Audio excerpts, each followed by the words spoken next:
સોમનાથ સ્થિત ભાલકા તીર્થમાં કૃષ્ણ જન્મોત્સવ નિમિત્તે અનેક કાર્યક્રમો યોજાયા। ભગવાન શ્રી કૃષ્ણનો જન્મદિવસ દેશભરમાં ઠેક ઠેકાણે ભક્તિભાવપૂર્વક ઉજવાય છે। કૃષ્ણ ભક્તોમાં અપ્રતિમ ઉત્સાહ જોવા મળી રહ્યો છે। જન્માષ્ટમીના પાવન પર્વને લઈ સોમનાથ સ્થિત ભાલકા તીર્થમાં પણ શ્રી કૃષ્ણ જન્મોત્સવ ઉત્સાહ અને ઉમંગ સાથે ઉજવાય છે। સવારથી જ ભગવાન શ્રી કૃષ્ણને વિવિધ શણગાર, મંદિરોનો શણગાર, ભજન, કીર્તન, મહાઆરતી, મટકી ફોડ સહિતના કાર્યક્રમ યોજાય છે। ભાલકા એટલે ભાલુ અને શ્રી કૃષ્ણને જે સ્થળે ભાલુ વાગ્યું, આથી ભગવાન શ્રી કૃષ્ણને સ્વધામ ગમન કર્યું તે સ્થળ એટલે ભાલકા તીર્થ કહેવાય છે।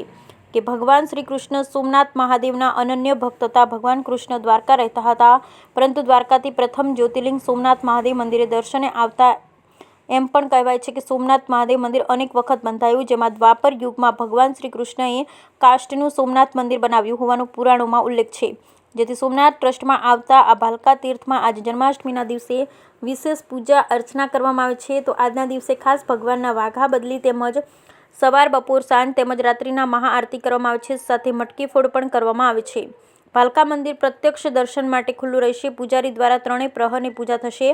જન્માષ્ટમીને રાત્રિના 12 કલાકે મહાપૂજા અને કૃષ્ણ જન્મોત્સવ થશે, જેના દર્શનનો લાભ ભક્તોને મળશે। ભગવાન શ્રી કૃષ્ણએ પોતાનો દેહ ત્યાગ કરી સોમનાથ ત્રિવેણી ઘાટથી ગૌલોક ધામ ગમન કર્યું। પારઘીના તીર વડે નિમિત્ત બની ભગવાને અહીંથી દેહ ત્યાગ કર્યો। દ્વારકા જગત મંદિર સહિતના દેશના વિવિધ કૃષ્ણ મંદિર, રામ મંદિરોમાં ઉત્સવ ઉજવાય છે, પરંતુ સોમનાથ ટ્રસ્ટ સંચાલિત ભાલકા તીર્થ ખાતે શ્રી કૃષ્ણ જન્મોત્સવની ભવ્ય ઉજવણી કરાય છે।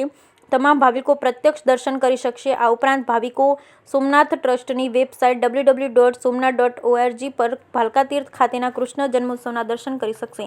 સમગ્ર ગીર સોમનાથ જિલ્લાના ભાવિકો દર વર્ષે ભાલકા તીર્થ ખાતે ભગવાન શ્રી કૃષ્ણના દર્શન કરવા માટે ઉમટી પડે છે અને ભગવાન શ્રી કૃષ્ણના જન્મોત્સવના દર્શન કરી ભક્તો ધન્યતા અનુભવે છે। રાત્રિના 12 કલાકે મટકી ફોડ કાર્યક્રમમાં નંદ ઘેર આનંદ ભાયો જય કનૈયા લાલ કીના નાદ સાથે ભાલકા તીર્થ ગુંજી ઉઠશે। અત્યારથી જ દેશના વિવિધ ભાગોમાંથી ભાવિકો જન્માષ્ટમી ઉજવવા સોમનાથ ભાલકા તીર્થ ખાતે પધારી રહ્યા છે। मैं इंदौर से आई हूँ। हम लोग ग्रुप के साथ ही आए हैं, हम लोग सब साथ में ही हैं। यहाँ पर मैं शायद चौथी या 5वीं बार आ रही हूँ, लेकिन जितनी बार भी आती हूँ यहाँ मुझे बहुत अच्छा लगता है। मन को बहुत शांति मिलती है। ऐसा लगता है कि हाँ, हम जिस कृष्ण को जानते थे, जिन्होंने यहाँ पर अंतिम सांस ली है, यहीं हमें भी ऐसा लगता है कि हमें भी यहाँ वैराग की प्राप्ति होती है। ये लेकिन यहाँ आके मन थोड़ा दुखी भी होता हैगा, क्योंकि भगवान ने यहाँ अंतिम श्वास ली और हम हिंदू हैं, वैष्णव है, तो हम कृष्ण को बहुत ज़्यादा मानते हैं, तो थोड़ा यहाँ दुख भी होता है। लेकिन चूँकि यहाँ आने पर बहुत असीम आनंद प्राप्त होता है, इसलिए हम यहाँ बार बार में पे ये बताएंगे कि यहाँ का जो दर्शन होगा और जो यहाँ की सुंदरता है, जो यहाँ का भगवान का स्वरूप बनेगा, वह अति सुंदर होगा। હું ભાલકા મંદિર શ્રી કૃષ્ણ ભગવાનના ભક્તજન પૂજારી તરીકે અહીંયા ફરજ બજાવું છું। ભગવાન શ્રી કૃષ્ણ જ્યારે દ્વારકા છોડી અને અહીંયા આવ્યા અને આ પીપળના ઝાડ નીચે આરામ કરતા હતા, ત્યારે જે ભીલ યાની શિકારી સમુદ્ર કિનારે મછલી પકડતા હતા, એના દ્વારા ભગવાનના જે પગમાં 16 પદ્મચિહ્ન ચમકતા હતા, તો એને કંઈ મૃગ કે હિરણ સમજીને તીર માર્યું તો ભગવાનના પગમાં તલવામાં લાગે। ભગવાન દ્વારકા છોડીને અહીંયા આવ્યા એમ પરિભ્રમણ કરતાં કરતાં ભગવાન શ્રી કૃષ્ણ આ ઝાડ નીચે આરામ કરવા આવ્યા। આ જગ્યા પ્રભા ક્ષેત્રમાં સોમનાથ ટ્રસ્ટ હસ્તક આવેલું મંદિર અને ભાલકા તીર્થ, જ્યાં ભગવાન શ્રી કૃષ્ણ આવેલા હતા, જે ભાલકા તીર્થ નામે ઓળખાય છે। પાંડવો પણ પરિભ્રમણ કરતા આ જ સ્થાને પ્રભા ક્ષેત્રમાં આવેલા અને ભગવાન શ્રી કૃષ્ણએ જ્યાં મોક્ષ લીધું છે ત્યાં પાંડવો પણ પરિભ્રમણ કરીને આવેલા। જન્માષ્ટમીમાં સવારથી ભગવાન શ્રી કૃષ્ણનું પૂજન થાય છે, સાંજે પણ જન્માષ્ટમીનો જન્મ ઉત્સવ ઉજવાય છે। આખો દિવસ 2-3 વાર ભગવાનની આરતી પણ થાય છે।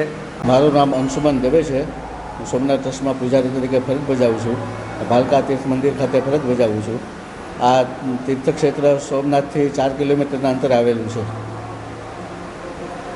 ભગવાનને તીર વાગેલું છે એ જગ્યા છે। આ હરિહર ક્ષેત્ર તરીકે ઓળખાય છે. ભગવાનને તીર વાગેલું એ જગ્યા છે. ઉપરાંત જન્માષ્ટમી દિવસે બહોળી સંખ્યામાં ભક્તો અહીં આવી દર્શન કરે છે, દર્શનનો લાભ લે છે, કૃષ્ણ જન્મ થાય છે, એવી બધી પ્રવૃત્તિઓ થાય છે. ભગવાનને તીર વાગેલું એ જગ્યા છે. અંદર જે પીપળાનું વૃક્ષ છે એ ભગવાનના સમયનું છે. ભગવાન એમની નીચે બેસેલા ત્યારે ભગવાનને તીર વાગેલું. તીર વાગવાનું કારણ એવું છે કે રામાવતારમાં રામચંદ્રજીએ સુગ્રીવનો ભાઈ વાલીને મારેલો.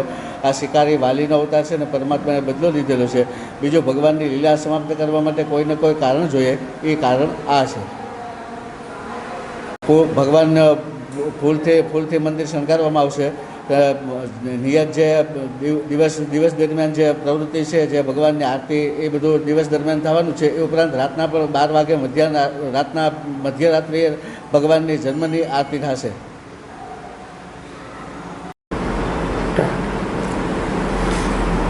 મારું નામ વિક્રમભાઈ કરશનભાઈ ભટાક, ભાલપરા ગ્રામ પંચાયતના ભૂતપૂર્વ સરપંચ અને અત્યારે હાલમાં ભાલપરા ગ્રામ પંચાયતના સરપંચ તરીકે ફરજ બજાવું છું. સાથે સાથે વાત કરીએ તો જે આપણો કૃષ્ણ જન્માષ્ટમીની વાત કરીએ તો અમારે અહીંયા ભાલકા જે ભગવાન આજે 5,500 વર્ષ પહેલાં. મારું નામ વિક્રમભાઈ કરશનભાઈ પટાક. હું ભાલપરા ગ્રામ પંચાયતના ઉપસરપંચ તરીકે ફરજ બજાવું છું. ભાલપરા ગ્રામ પંચાયતના માજી સરપંચ તરીકે ઘણા લાંબા સમયથી ફરજ બજાવી છે. સાથે સાથે મારા ધર્મપત્ની છે, જિલ્લા પંચાયતના સદસ્ય તરીકે ફરજ બજાવે છે. ખાસ તો આજથી જે આપણે કૃષ્ણ જન્માષ્ટમી અને પવિત્ર શ્રાવણ માસ નિમિત્તે વાત કરીએ તો આજથી 5,500 વર્ષ પહેલાં ભગવાન કૃષ્ણએ જ્યાં ભગવાને પોતાની લીલા સમાપ્ત કરી હતી અને નિજધામ ભગવાને વાસ કર્યો હતો, ત્યારે એ ભાલકા તીર્થની વાત કરીએ તો જ્યારે દ્વારકા છે, મથુરા છે, બધામાં જેવી રીતે કૃષ્ણ જન્માષ્ટમી આખા ભારત દેશની અંદર ઉજવાય છે, એવી રીતે અમારા અહીંયા ભાલકા તીર્થની અંદર પણ એક કૃષ્ણ જન્માષ્ટમીનું આયોજન કરવામાં આવે છે અને હજારો લાખોની સંખ્યામાં લોકો, યાત્રાળુઓ, આજુબાજુના વિસ્તારમાંથી લોકો આખો દિવસ કૃષ્ણ જન્માષ્ટમીના દિવસે, આઠમના દિવસે મોટી સંખ્યામાં લોકો આવતા હોય છે. સાથે સાથે અમારા આહિર સમાજ